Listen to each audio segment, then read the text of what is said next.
How you doing? Good good evening. This is the Bucs Banter podcast. It is a little bit weird, and do not be shocked. Do not change the dial.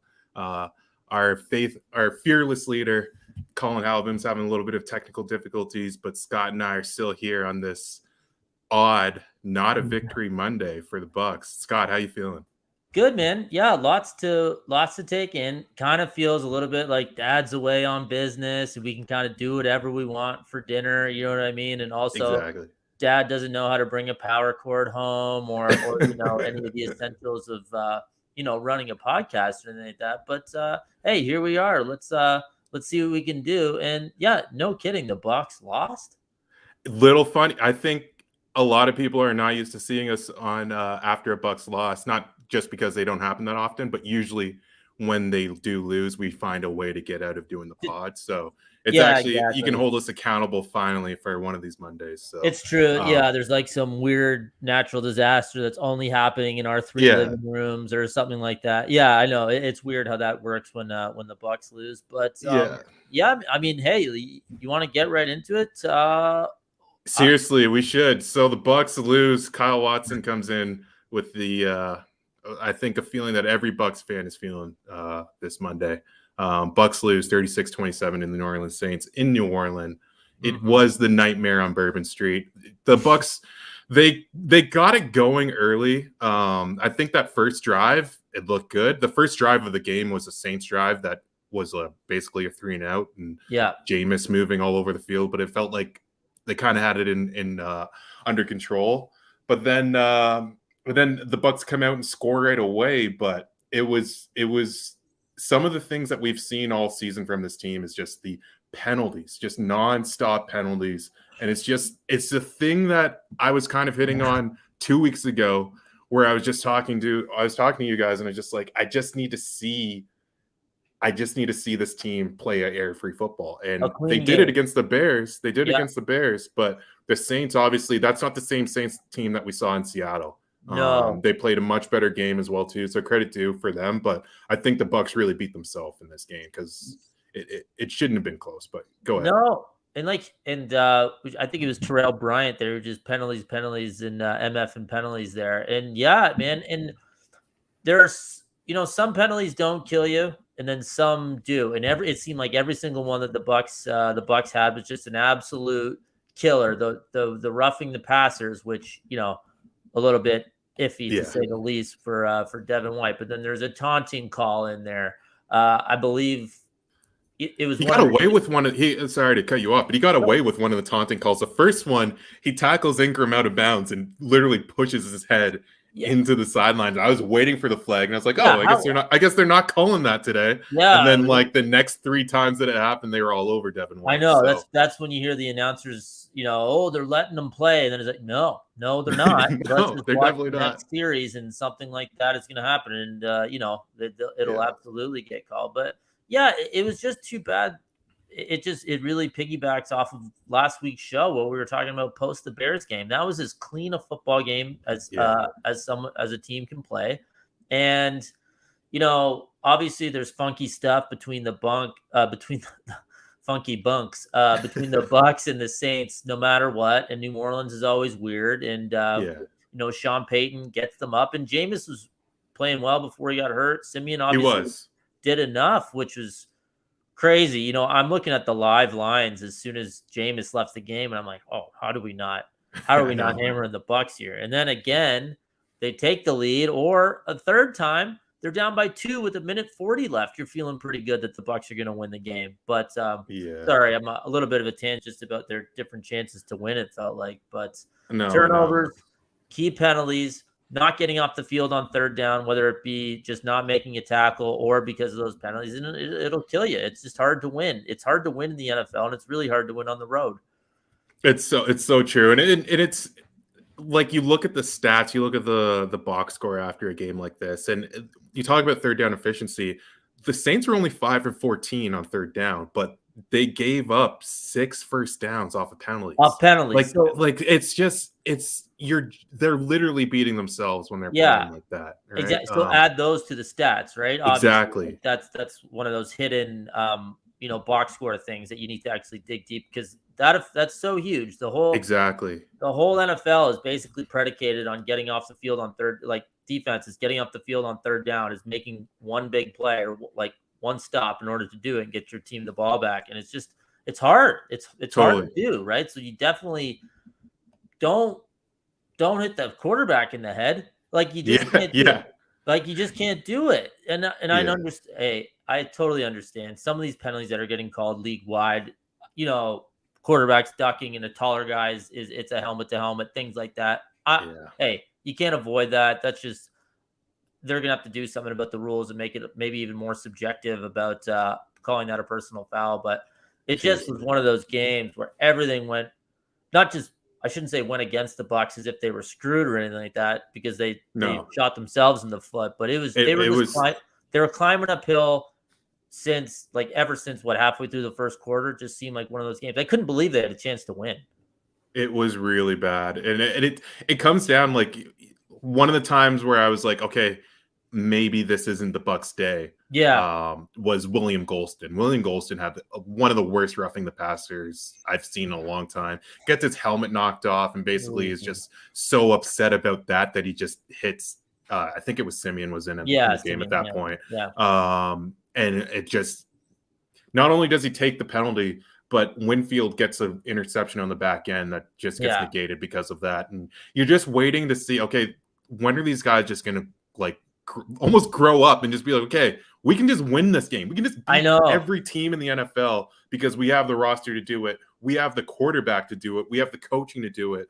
And then it's the weeks like this when they come out, they just kind of beat themselves, and you're just like, why is this so hard? I know. And maybe it's because they're trying to repeat. Like we talked about a few times on this podcast, repeating a championship in sports is one of the toughest things to do. Especially in this league. Especially in this league. And it's as much of it is physically, it's mentally. And obviously the Bucs are feeling the physical side of that. You've just asked their secondary, all the injuries that are piling up there. But oh my God, mentally, it's just you come into the Superdome and you're just like a different team. And now you're trying to you're Devin White and you're getting 3 personal fouls. You're just getting out of your element. It's kind of frustrating to see as 2 guys who just kind of hop around the league, don't really have a team, but we want to see the Bucs do well because we would like to bet on the Bucs as well too. We're already watching all these games, right? That's very true. And I mean, Bo, I couldn't agree more with everything that you just said. And so all that happened, and Brady didn't have his best game, and with 4 minutes left, they had every chance to win the game on the road against a now 5-2 team. A lot of this criticism, we've mentioned this before, but it comes through the lens of they need to be excellent in order to win the Super Bowl, right? So that's where it's all coming from. Is it a catastrophic loss? It's, they gave it the pick 6, obviously, but let's call it a 1-score loss on the road in which they were right in it. No, of course it's not a catastrophic loss. I think it's frustrating. I think if you're the coaching staff, you're like, oh, we couldn't have just put it together 2 weeks in a row, guys. Like we couldn't have just played a normal human game for 2 weeks after exerting zero effort having to exert zero effort against the Bears. We couldn't have just stepped up and beat this team that we're going to be competing with to win our division. But they obviously get the Saints at home later in the year, and I don't know. It's alarming and it's not all in the same breath. The game was still in October, so there's a lot of football left. But I was fooled. I was totally expecting to walk in and really like a 31-17 kind of never in doubt game. But give it up to the Saints, man. They played great, and Peyton's one of the best coaches, and there's a reason for that. And they deserve to win. Make no mistake about it. They deserve to win, but that doesn't mean that the Bucs couldn't have won the game. No. And I was on the same page as you. As much as the Bucs have that last, obviously they won the Super Bowl, they beat the Saints in the playoffs. I thought going into this game, they were thinking to themselves, let's send a message to the Saints. We are 2 separate classes of NFL teams now. I did too. After losing twice in last season to the Saints, The Saints have beat them 3 out of 4 times in the last 4 times with Brady, right? So, like, just to go back, thinking about the offense, like Brady, 375 in the air, 4 TDs, but he's got those 2 interceptions. He's sacked 3 times, lose 25 yards on those. It's Lost a fumble tough too. look. Lost a fumble too. I think in the Lost a right bad around fumble, the 20. Yeah, right around the 20, which takes points off the board. I think it was on a 3rd down, and just he looked dejected coming off the field. yeah, That's for sure. he did. He did. He didn't play his best game. He did. No. Like, numbers were, like, the stats were there obviously, but they got down 23-7. So then it was just an aerial attack for the whole second half, basically, right, in order to get back into the game, which they did. But to their credit, by the way, it's just one of those games. Like, I think that's one of those. All right, super frustrating, but that's when you're happy that it's not college football, and a loss doesn't potentially derail anything. It's just, all right, Bucs fans, that sucked. Would have liked to have just gone in there and beaten the Saints, but on to the next one. And we gotta be smarter. Like, they have to be smarter. These other top tier teams aren't making the same types of mistakes that Tampa Bay is. Any of those NFC contenders are. All of them are way, way more disciplined. There's just not that variance of potential insanity from game to game from those other teams. And you got to hope Tampa has to clean that up, because they're going to have to beat a couple of those teams in the playoffs just to get to the Super Bowl. So. Yeah, no, I hear you for sure, man. That's where I'm coming from. The road gets harder, even though the schedule doesn't looks pretty light. I think anytime you see an NFC South team, it's going to be a little bit of a fight, and obviously every time you see the Saints, they're going to come to play, and it's tough, right? Like, you look at the history between these two teams, and it's almost unbelievable that the Bucs won this Super Bowl, because they had to go through New Orleans and win it there too, and they had to win it there, right? So and it's almost lining up now. You have 2 teams now that are, I think the Bucs have 2 losses, the Saints have 2 losses. The division's a little bit more. You want to say that it's a bit more in jeopardy, but it's not. With Jameis going out, I think that just changes the trajectory of the Saints altogether. Trevor Siemian can put it together for one game. Sean Payton can put it together for one game against the Bucs, especially. He loves playing the Bucs. He loves scheming up against these guys, as our fearless leader would let you know as well too. Colin Russell's on the comments there saying Sean Payton owns us. It's tough. It's tough. I think you might, not only are you going to see this team again this season, you could see them again in the playoffs as well too. In that first week of the playoffs. So what a roller coaster for the Saints in this game, because it really is. Like, Jameis has 14 touchdowns, 3 interceptions. I think he has the highest touchdown rate of anyone in the NFL. Like, he was playing fine.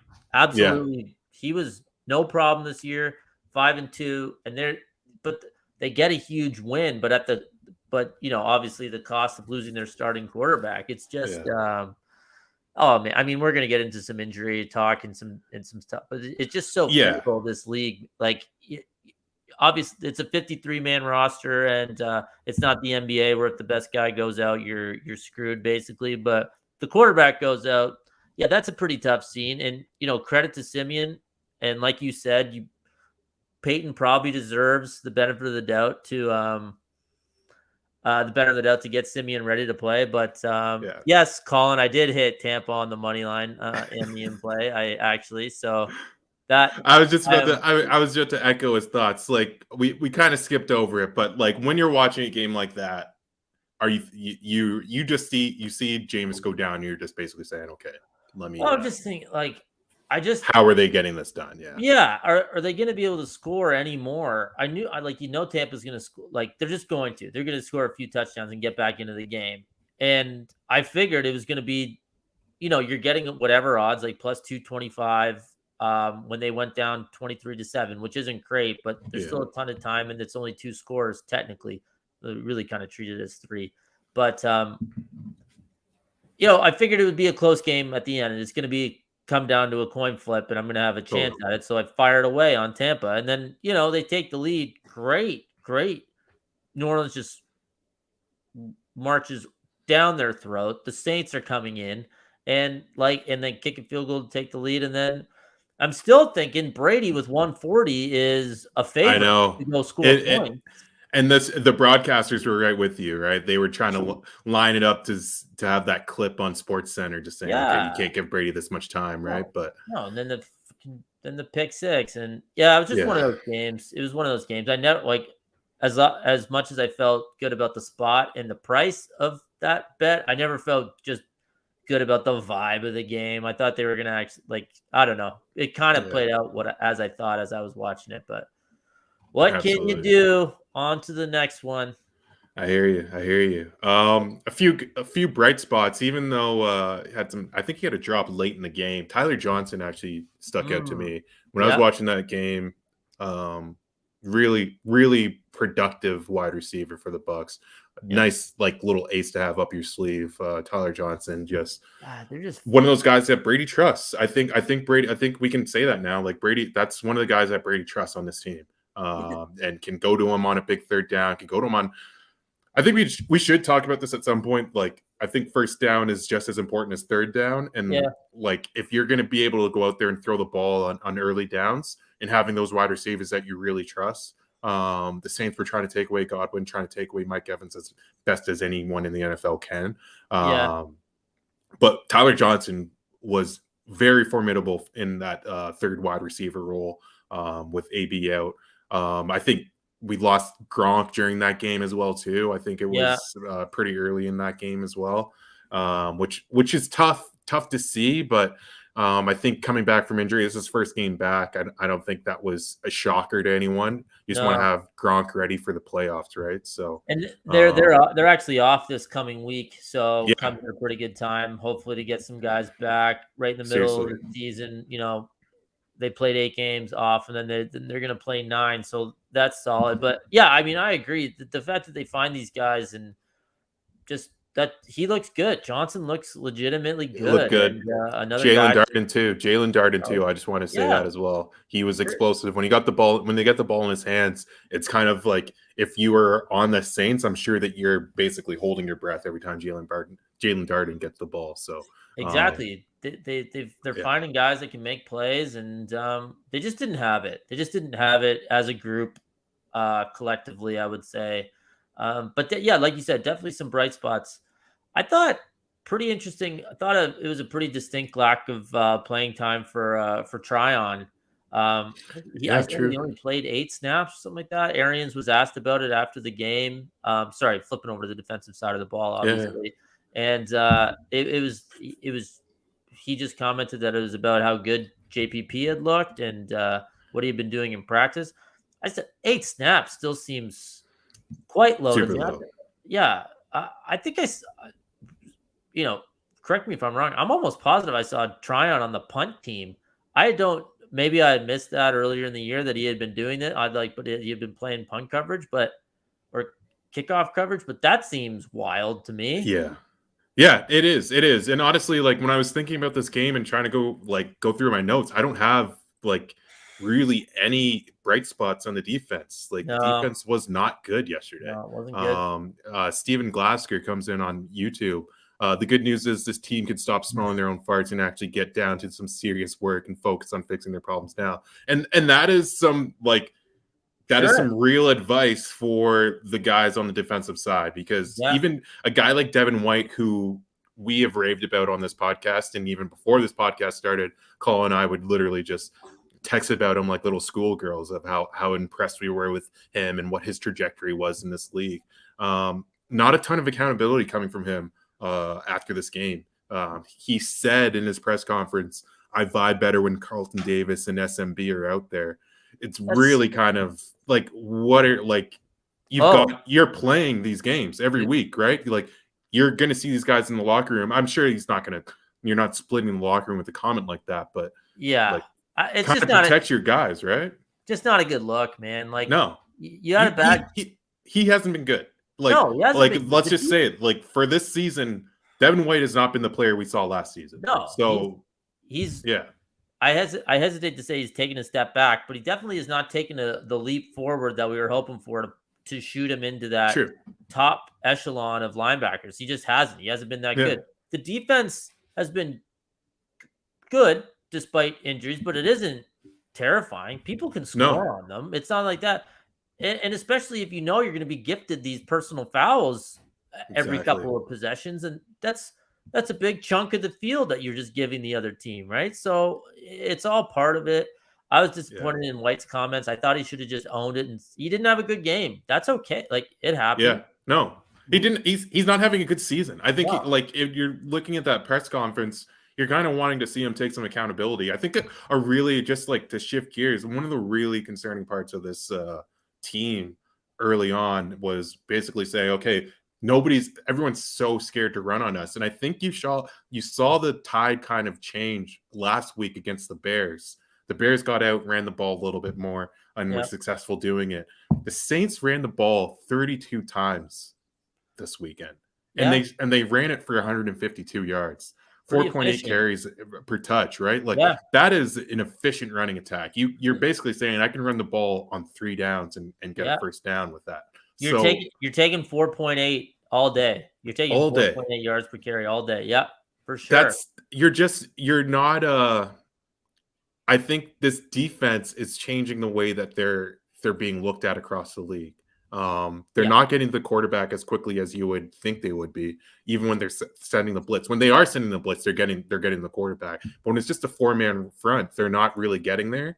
And against the run, they're just not stuffing it. They're just not getting to the side, like especially on the outsides, where I think you're so used to seeing Levante David and Devin Bush just say, okay, Devin White, seeing those two guys just get to the sidelines and play sideline in the sideline and just be like, okay, you cannot run outside on us. No. And Vita Vea in the front just stuffing everything, right? But it's just not happening. Over the last 2 weeks, that hasn't been there.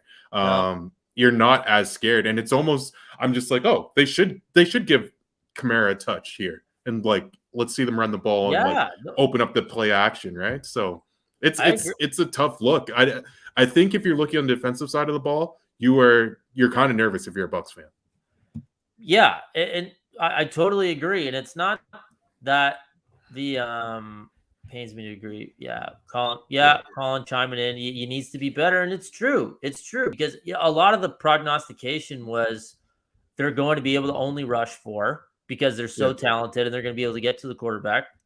Plus, they're going to have one of the best linebackers in football in Devin White, like building off of what he did last year, right? And those two things, listen, neither are terrible, but they're not at the level that people were expecting before the season, which was going to elevate Tampa as the undisputed Super Bowl favorite, right? Which is, hey, maybe that was pie in the sky because they were still 10-6 last year and then had to go on that run, or 11-5 and had to go on that run just to get to the Super Bowl. But like the defense is good, but it needs to be shored up. There are things there like we just discussed. They need to get it figured out if they're going to compete and actually win this whole thing. And sorry, I feel like I'm beating a dead horse. There's just a lot of good teams in the NFC. Do you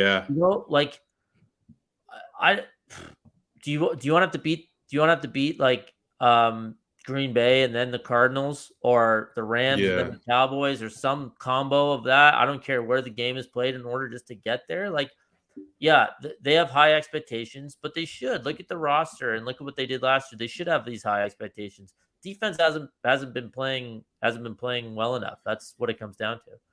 Totally. David Tournier coming in on Facebook. We got to realize Devin is in his 3rd year, but he plays so good. We just expect him to be solid every time. He still has room to grow. Yeah, I fully agree with you, David. But then say that after the game. Yeah, exactly. I think as much as excited as we can get about Devin White, and we should, it is important to remember that he is a 3rd-year player, but he's not being billed as a 3rd-year player going into this year. And some of the mistakes that he's making and some of the weaknesses of this defense are being magnified by all the injuries you have in the secondary. I don't think they lost anyone in this game, which is a good sign for the first week in a long time. First time for everything. Yeah. Honestly. And then, like you said, like going into the bye week, maybe you get a little bit more. You get some guys healthy and you get back out there, right? Perfect timing for the bye. Perfect timing. Totally. So, Yeah. with that said, maybe we run into like a few of the games. I don't know what you were watching during the I just Sunday, but go ahead. yeah, Go ahead. one sec, but we definitely can. I just want to get back, and you know what? That's totally fair. I forget the name of the commenter who said that about Devin White. We're giving him the the star treatment. Yeah, like Brady didn't have a good game. Not every you don't have a good game. That's not like every single week out there. To just plug and play and expect it. But like that's fine. But let's see it. Then let's see it in 2 weeks. Let's see him be the best player on the field. Let's see him talk about what he needs to improve on, because like that's just not the vibe I got. And I'm not a big press conference, oh, blah, blah, blah. This was said, that was said. But that stood out to me. Like those like watching the press conference, watching some of the clips after, it's like, I don't know, man. Yeah. Like that seems to not be where your head needs to be at after that performance, personally, is kind of what I took from it. But he is young, and he's got a lot of guys in that locker room that will tell him, hey, man, like not a great look. Maybe let's just play a little better. But yeah, I'd feel remiss if we don't. I got Troy Polamalu in the chat. I can't believe he's taking some time out of his head and shoulders to come and talk to us on YouTube. Troy says Bucs need to stick to playing mediocre teams with mediocre coaches. They're good at that. And I would say back to that, I watched one of the games that I watched in the early slate before the Bucs, just to change gears, was the mediocre Pittsburgh Steelers going against the mediocre Cleveland Browns. They're both somewhat mediocre. Yeah. Right? They're both not that great. So I was actually enthralled by that game. That was a very exciting game to watch. I was like, for me, I love watching defensive play. Yeah. And not a lot of points in that game, but a lot of play and like a lot of excitement in that game. Watching Baker kind of fumble over himself. Not being able to get it done when they needed it the most. One of the most disappointing things going into this season for us was the Browns, honestly. Like the Browns, like as much as we love their roster and just thought, okay, this is going to be an unbelievable team. Their defense is stacked top from all three levels. Yeah. Their offense, their running game is ridiculous. They have Jarvis Landry on the outside, OBJ on the outside. They're healthy this year. And Njoku, they have so many weapons. I thought they were going to be a lot better. But going into this Sunday, I kind of thought, okay, the Steelers are actually kind of a live dog here, even on the road. They're right there. They're just as good as the Browns, honestly, at this point, because of their defense. The Steelers' defense is maybe the best in the league, depending on how you feel about the Ravens and how you feel about I can't even think of another defensive. Is there any other defensive team that kind of sticks out to you? I mean, I guess the Cowboys have played out of their minds so far, have played right? well. Yeah, I mean, there are there are less just stalwart defense. I think the Patriots defense has played pretty well, right? Like, they're holding these teams down.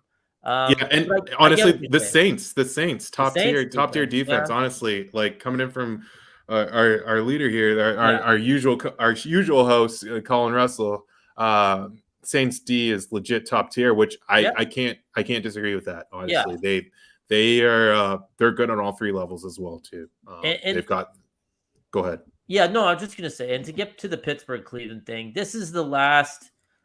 Like that was week 8, right? So these teams, it's no longer what the preseason, right? Like we got to throw that out. We've seen enough of a sample size, and you know what? I'll admit it. I got caught up with this game specifically thinking Pittsburgh is garbage, and I still don't think they're good because I think their wins are bad and their offense is clearly bad. But I got sucked into thinking, all right, Cleveland, injuries, couple tough breaks, blah blah blah.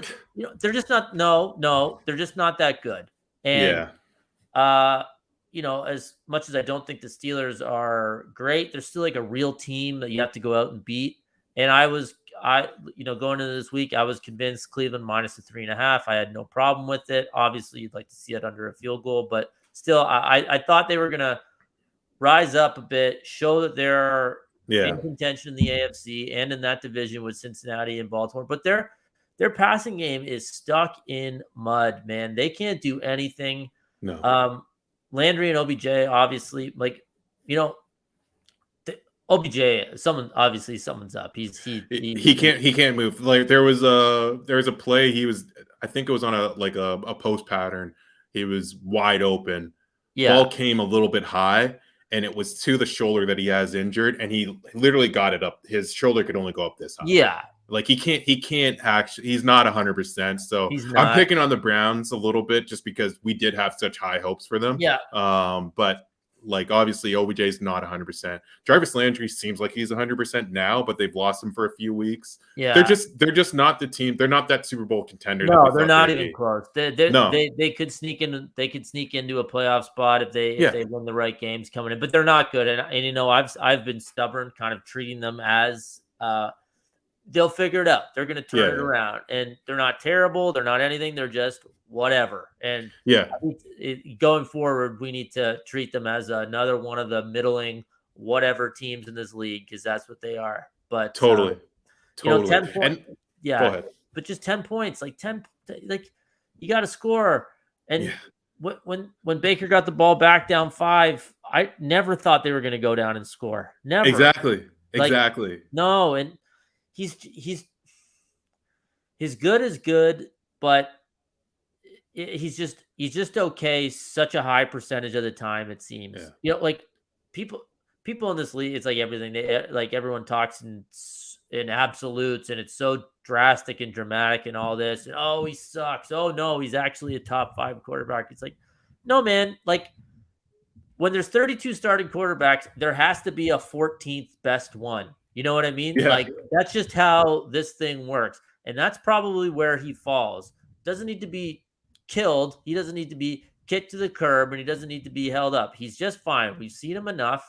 And that's why hey, we're talking about Devin White not taking a leap. Baker clearly hasn't taken a leap. And I'm sure I was caught up in that, thinking that he was going into the season, but we knew what he was, and he's just okay. And the Browns are just going to be okay while he's there, I think. This is definitely not their year. I don't want to write him off completely. No. But if I'm a Bucs fan and somehow the Browns are in the playoffs or in the Super Bowl, I would be ecstatic. I would probably be counting my money beforehand. Like, that would mean that there was some sort of bomb hit in Baltimore, Cincinnati, Kansas City, Buffalo. Exactly. I'll just name some more AFC cities. Although Cincinnati, oh my God, what the hell was that? But that's what I was going to say. And we were talking about this right before the podcast. Like the big winner from this week to me is the Baltimore Ravens, who are on a bye. Not playing. Yeah. Not playing. The Steelers end up winning, who are, to me, are the worst team in the division. No one's scared of them. No, I would not be scared of playing them ever if I was a Ravens fan. The corpse of Roethlisberger running around back there on Halloween, like he's doing an impression of himself. I guess I don't know what that was, but exactly. Like their defense is something to kind of worry about. TJ Watt's going to get to the football. They've got some great corners and some great safeties. But I think you're going to put up points on them at some point. Like they're going to. Well, Lamar, you can get it done. It's going to feel like they can, for sure. Exactly. But also the Browns lose to the Steelers, and then the Bengals, who we were like ecstatic about last week, and giving Jamar Chase all the praise we could. And we have been all week, honestly, just kind of taking our victory lap on Jamar Chase. And there's nothing that Jamar Chase did wrong, obviously, in that game. I didn't watch a ton of it. No. But I like when you look at the box score, it doesn't seem like he was all that bad. But that you can't lose to the Jets. Yeah. I honestly think the NFL should put in a rule. Like if you lose the Jets, it counts as 2. You get demoted. It's 2 losses. Yeah. It's not you get demoted, but like it has to be 2 losses. That is a horrible thing to have on your record. It's true. And I actually think that's being brought to the union this week, actually, by the other AFC North teams. But yeah, I mean, like that just shows you week to week, everything changes. Anyone can anyone can beat anyone, blah, blah. No, they really can. Like, yeah, seriously. You're watching the Bengals Jets. Jets have looked terrible. They lost by 1 million last week, and then they They beat one of the hottest teams in the league this week. You just Mhm. you can't say, oh, this happened last week, so then let's assume something similar will happen the following week about any of these teams in this league. It's just not how the league works. It's not how the sport works, right? It really isn't. And it's for the Bengals, it's like they played a tough game. They played a close game with the Jags, and now they lost to the Jets. Like it's unbecoming of a team that wants to be kind of that sneaky contender in the league. Yeah, it's the high ceiling, low floor team, which seriously. which obviously is going to produce some peaks and valleys for their season, because they'll probably get knocked off by another team that they're not supposed to, and then but then beat two more playoff teams in a row after that or something. You know what I mean, right? Like that just seems that's the way it goes. It's so hard to predict, and like really, Cincinnati goes and loses to them.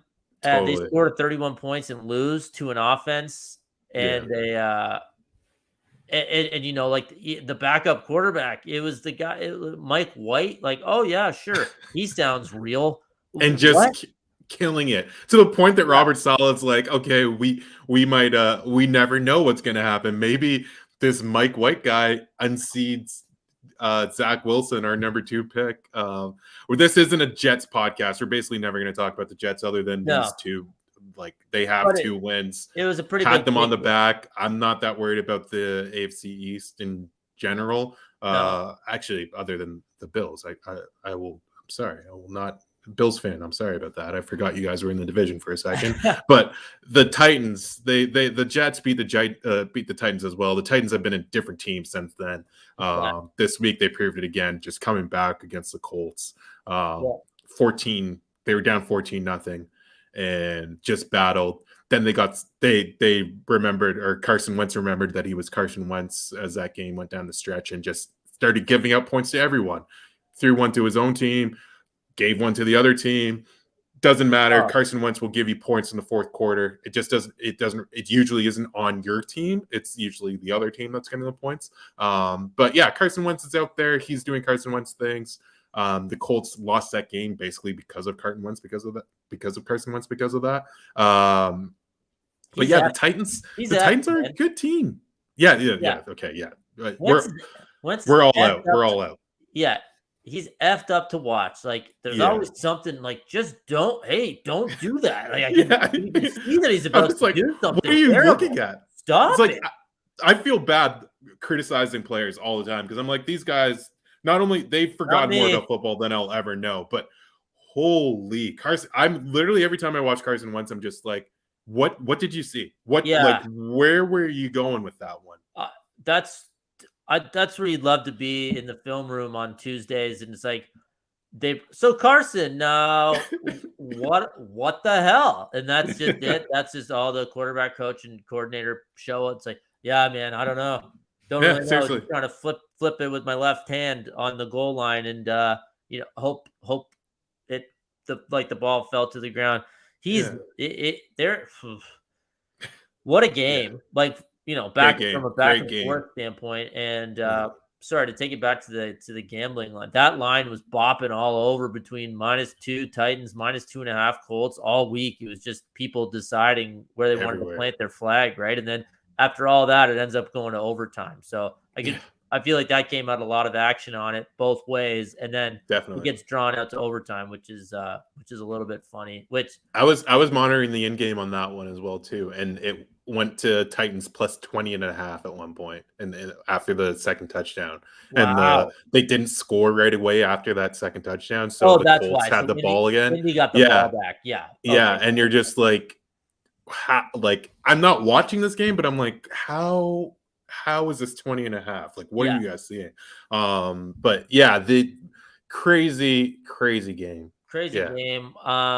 That's also a huge game in that division, right? Kind of a 2-game like that. That gave Tennessee extra breathing room, because obviously the Colts would have made up a game in that with that win, and then they play in a division with 2 other CFL teams, so it's basically just between Tennessee and Indy, right? But we can keep talking about the games.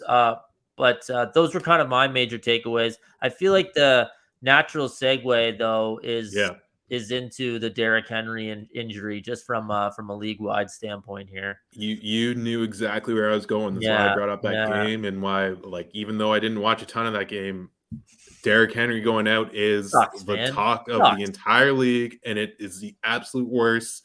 I hate when this type of stuff happens. Derrick Henry out 6 to 10 weeks. He's got some sort of broken foot, I think, some sort of injury to his foot.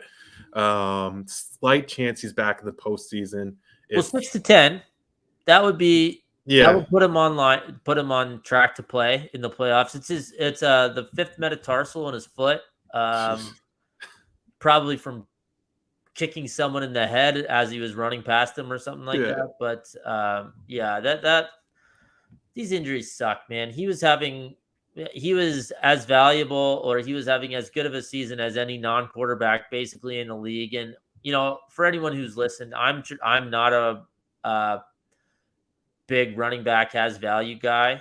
I think there's so many examples where you can plug in the backup and not miss a beat, basically. Like the Cleveland running back, I forget his name. I think it was Robinson on Thursday night last week against Denver. Perfect. To Ernest Johnson. Oh, Johnson. Sorry. Yeah. Just carved him up. Looked as good as anyone. But Henry is like the exception to the rule. He is by far the best running back in the league.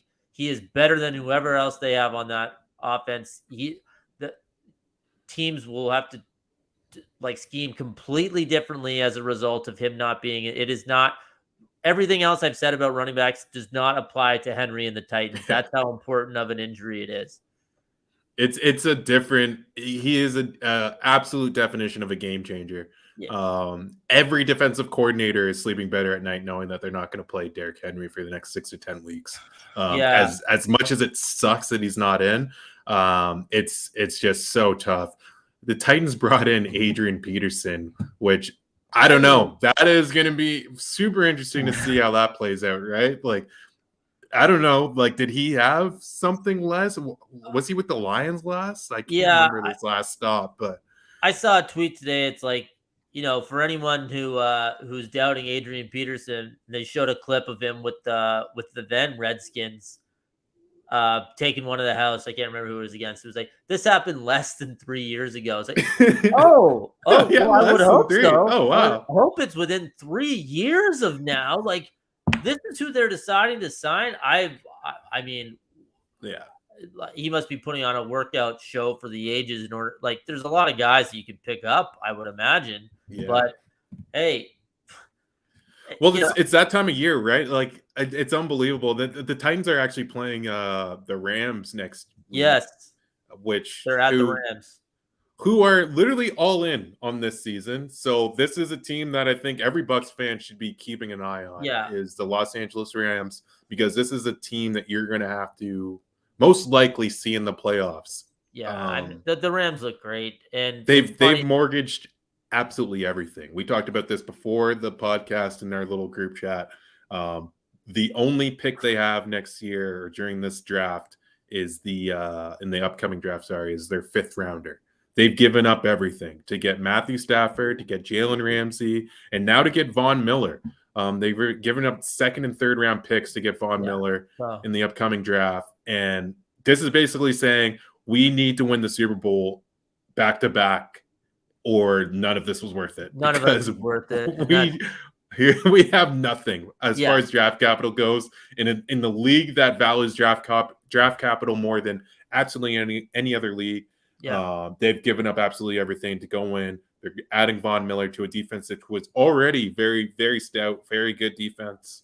And now they're going to line up a bunch of downs with Von Miller beside Aaron Donald, which is terrifying. Obviously, that's natural. So we have Tennessee at the Rams in one of the games of the week this upcoming Sunday. Some significant roster changes with no Henry. Sucks. Can't wait till I hope he gets back as soon as possible. And with the Von Miller trade, it's so funny that though the Rams tweeted that we're all in GIF, and it's John Malkovich and Rounders, and I was like, he loses that hand. Hey, Rams, I don't know. You need to go back to your, 1998 poker movies and know that Mike McD takes that pot. He's like, after Teddy KGB is string betting a little bit there. But so curious choice. Hopefully they find another GIF or something to use where that person or entity actually wins what they're trying to do. But regardless, sentiment remains. The Rams are going for it. Wow. Von freaking Miller. Are you kidding me? Like, we got a comment here from David Tournier. Von Miller ain't the one of old. He's okay, but not what he used to be. Maybe being behind Donald helps. We'll see. It's just another threat, man. Like, it's just another guy you really have to worry about. You can't chip everyone. And I think you hit on, like, David hits on the right thing there. Even though he's trying to take away from the Von Miller thing, being next to Aaron Donald changes who you are as a pass rusher. He's like a lot of NFL edge rushers would love to have Aaron Donald inside of them because you are seeing one-on-ones absolutely all the time. All day. And if with the rest of the defense, you're gonna be getting these 3rd and 7s, 3rd and 8s where you get a chance to eat. And no, Miller's not the same. He's not the same. Still effing good though.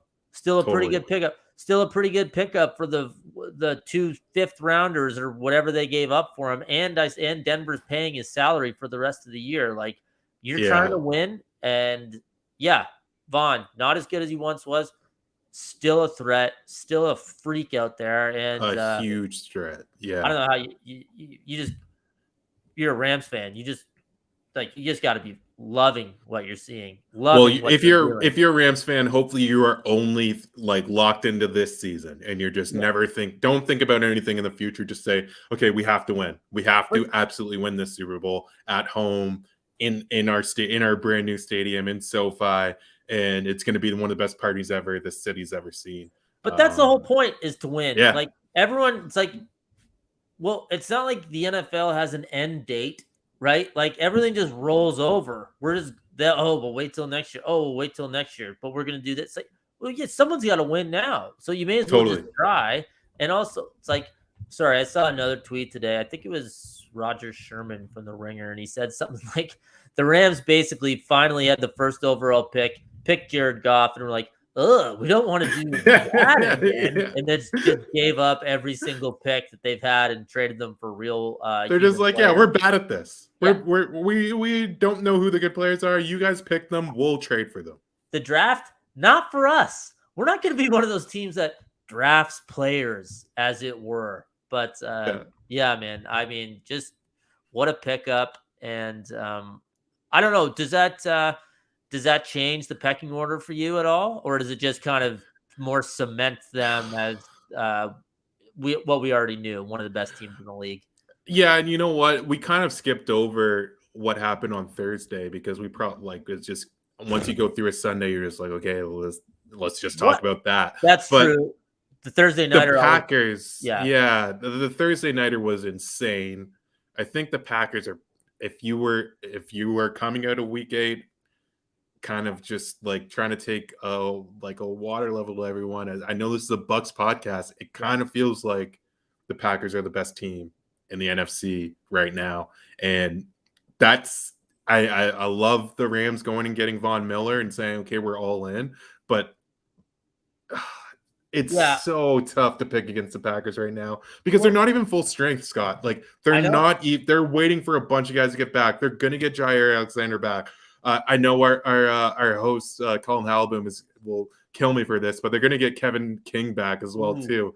And that's like, I don't know, maybe that takes something away because Eric Stokes has been playing unbelievably well. Yeah. But, like, they're such a good team. They have Aaron Rodgers. Aaron Rodgers is locked all the way in. It seems like when he said it's just one game against the Saints, even though Saints are good and they have a good defense, it really doesn't feel like they're like this. The Packers just seem so good. I can't pick against them right now. Dude, the Saints loss was it feels like 5 years ago. They've won 7 games in a row since. They've kind of done it in a multitude of ways.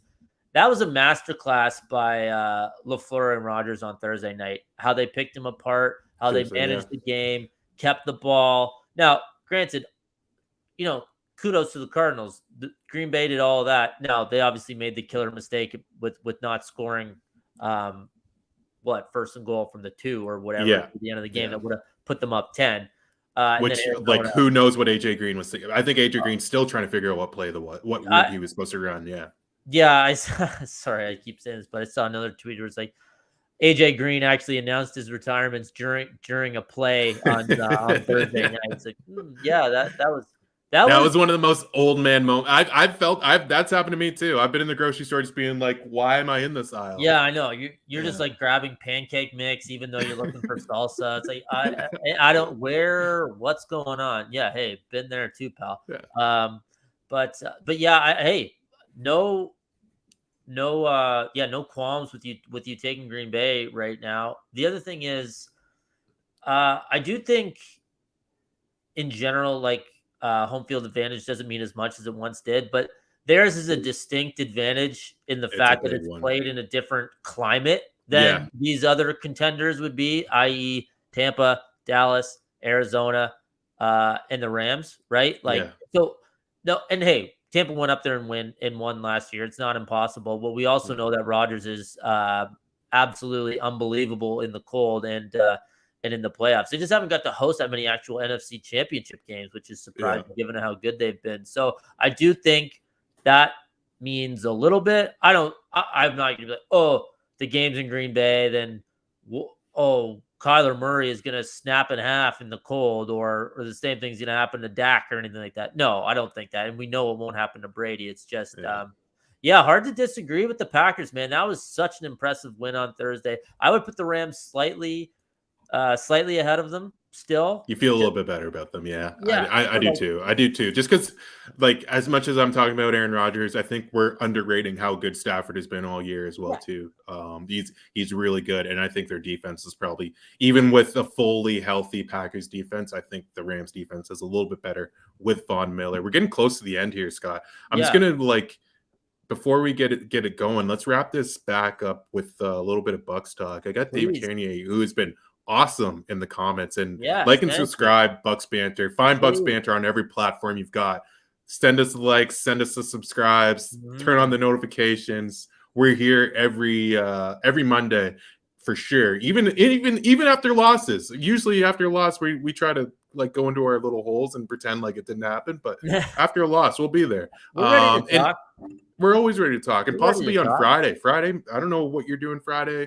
Maybe Colin's probably itching to pod on Friday as well too. But David Tanier, going back to it, we've got the Rams making moves. Do you see the Bucs making any moves? I talked to Colin about this a little bit earlier in the week. Maybe it's even a week ago from now. I would love, similar to the Rams going to poach this guy off of underperforming Denver Broncos team. I would absolutely love for the for the Bucs to go after Kyle Fuller. Kyle Fuller is basically not playing in Denver. Patrick Surtain's taking those minutes. Ronald Darby is taking those plays, taking those snaps, and he's not even getting on as the nickelback. So Kyle Fuller looks like he needs a change of scenery. If I was the Bucs, maybe you go send a third rounder. Not a third rounder. Third rounder is probably too high. Maybe a fourth or a fifth rounder. Yeah, for a guy who's not playing at all, maybe a fourth or a fifth rounder. You can steal a guy who could make an impact for a Bucs team, even once they get back to full strength. You never know what's going to happen for the rest of the NFL season. Yeah. You've got the bye week right now. Maybe you get healthy, but I would love to see the Bucs take in Kyle Fuller and move forward with him. So I don't know maybe the chat can chime in on that. What they're thinking. I agree. I think it's just. I think it's just secondary help, if anything. But to me, it's not about moves for the Bucs. It's just about getting these guys ready to go. And fan bases get excited over trades and something to talk about. And I totally get that. And if the right trade presents itself, or you go and make a few calls and you've done your due diligence, Fuller looks good. He's just not as whatever's going on in Denver, and you can then sure by all means, but.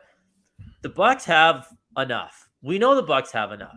They just need to be this group of their best players needs to be out on the field, right? Totally. And there's only so much you can do. You can't rejigger your entire roster after every single or every single setback or anything like that happens, right? So I think their biggest move is getting healthy, as like, I don't know, weird as that is to say, but it's so that's true. Yeah, no, I'm with you. And the trade deadline's tomorrow. So like if I'm a Bucs fan, don't be surprised if they just sit tight, because they you're right. They can just get healthy and be the best team in the NFL. Yeah, that's literally all they need to do, honestly. Yeah. So. But yeah, they don't need to be sending too much draft capital if they don't have to. Now it does make you pause when you see the incredibly reasonable price Von Miller went for to the Rams. Right, to maybe go fire off a fourth rounder for a real contributor for the rest of this year. But I haven't seen too much on the on the hot stove or anything like that about Bucs trade gossip. I think they're really just trying to get themselves ready with who they have and get everyone pumped and good to go for these last few months of the year. Yeah, that's just me. Trying to get in Jason Light's ear. I'm not Jason Light. So if he loves to keep his draft capital, I trust him. He can do that. I'm just saying Kyle Fuller is sitting there. He was unbelievable for the Bears last year. Mm-hmm. He's been less than impressive this year for the Broncos, basically not playing. He's healthy. He's a defensive back that's healthy. I don't know. The Bucs should add more healthy defensive backs. Hopefully they get back SMB and Carlton Davis, as Collins chime in here with as well too. But I don't know, Scott. What do you think? Do you have any quick hitters before we go? We got 3 minutes left. No, I just a few things just to hit league wide. Disappointed in the Chargers. I thought they really laid an egg. It's no. New England's weird. They're gonna fucking gunk up some games, and that's just what's gonna happen. But Herbert didn't look great. I watched most of that game. Didn't have his best stuff, and Belichick kind of owned him. So disappointing loss. I was hoping for more from the Chargers to to go out there and get a nice win. And one more. The Dolphins are bad. This isn't like they played a half of they played one half of football at least. What an amazing non-cover by the Dolphins this week, eh? Like unbelievable. 26-11 in one of the weirder score lines you'll see. Wasn't it like 3-3 at half or something like that? Yeah, 3-3.